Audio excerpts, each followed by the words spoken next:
lagi sama aku Ivana di channel One TV. Hari ini aku bakal bahas masalah tepung. Kalian yang udah sering bikin kue, bikin masakan, yang doyan di dapur seharian, pasti udah kenal dong sama yang namanya tepung. Kalau untuk tepung ini bisa dibilang sih salah satu penghuni tetap ya di dapur kita. Selain garam sama gula, harus pasti wajib ada tepung. Kalau nggak ada tepung di dapur itu rasanya kayak kurang lengkap ya untuk dapurnya. Bisa nggak ya tetap dibilang dapur kalau tanpa tepung? Langsung cus aja ya. Yang pertama adalah tepung terigu. Untuk tepung terigu ini ada yang tepung terigu proteinnya tinggi, sedang, dan rendah. Untuk yang tepung terigu protein tinggi ini biasanya berkisar kadar proteinnya 11-13%. Untuk tepung terigu yang protein tinggi biasanya digunakan untuk bikin mie, pasta, kemudian donat. Biasanya yang teksturnya itu lebih elastis. Kemudian kalau misalnya yang tekstur yang untuk tepung terigu protein rendah, itu teksturnya itu lebih crunchy biasanya. Nah, tepung protein rendah ini biasanya kadar proteinnya sekitar 6-8. Kalau misalnya untuk tepung terigu yang proteinnya sedang, itu berkisar antara 8-11% untuk kadar proteinnya itu sendiri. Kalau misalnya yang untuk tepung terigu untuk protein sedang biasanya digunakan untuk kue tradisional, sedangkan untuk yang rendah biasanya digunakan untuk cookies. Kemudian yang kedua kita bakal bahas tepung maizena. Untuk tepung maizena ini biasanya sih dikenal sebagai tepung jagung. Untuk tepung jagung ini dia digunakan untuk pengental makanan, biasanya untuk sup, kemudian bisa juga untuk saus biasanya.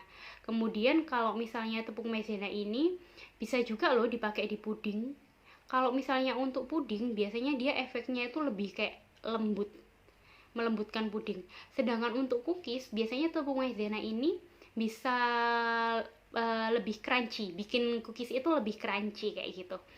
Kemudian untuk yang ketiga kita bakal bahas tepung beras. Kalau untuk tepung beras sendiri itu bahannya adalah dari beras yang ditumbuk. Nah, untuk tepung beras itu biasanya digunakan untuk yang kayak kue-kue tradisional. Kalau misalnya untuk kue tradisional biasanya itu kayak kue mangkok. Dan kemudian tepung beras ini juga termasuk bahan baku buat bikin bihun ternyata. Kemudian langsung cus, tepung yang selanjutnya adalah tepung tapioka. Tepung tapioka ini adalah tepung singkong. Biasanya juga disebut kanji. Tepung kanji paling familiar biasanya kalau misalnya masyarakat Jawa biasanya sebutnya itu lebih terkenal nama tepung kanji. Tepung kanji ini biasanya juga buat pengental juga. Biasanya untuk masakan yang ditumis itu pakainya tepung kanji. Selain tepung kanji dipakai untuk masakan yang ditumis mengentalkan, dia juga biasanya digunakan untuk tambahan bakso. Tekstur tepung kanji sendiri lebih, kalau misalnya dipanaskan dia bakal lebih lengket kayak gitu, lebih lengket, cairannya seperti lebih bening kayak gitu. Kemudian kita bakal bahas selanjutnya tepung ketan putih. Untuk tepung ketan putih ini biasanya dia bersifatnya lebih kenyal, kemudian cocok digunakan untuk onde-onde, kemudian untuk getas, kue bugis juga bisa. Dan yang selanjutnya adalah tepung sagu. Kalau untuk tepung sagu ini biasanya teksturnya itu kesat dan agak berpasir. Untuk tepung sagu ini biasanya digunakan untuk bikin bubur, kemudian bikin pempek, bisa juga bikin bika ambon. Selain itu ya pastinya buat bikin kue sagu juga lah ya. Nah, itu tadi beberapa tepung yang biasanya kita sering pakai. Kalau misalnya ada satu lagi sih yang kelupaan tadi. Yang terakhir itu adalah tepung roti. Nah, biasanya kalau misalnya untuk tepung roti ini biasanya untuk coating.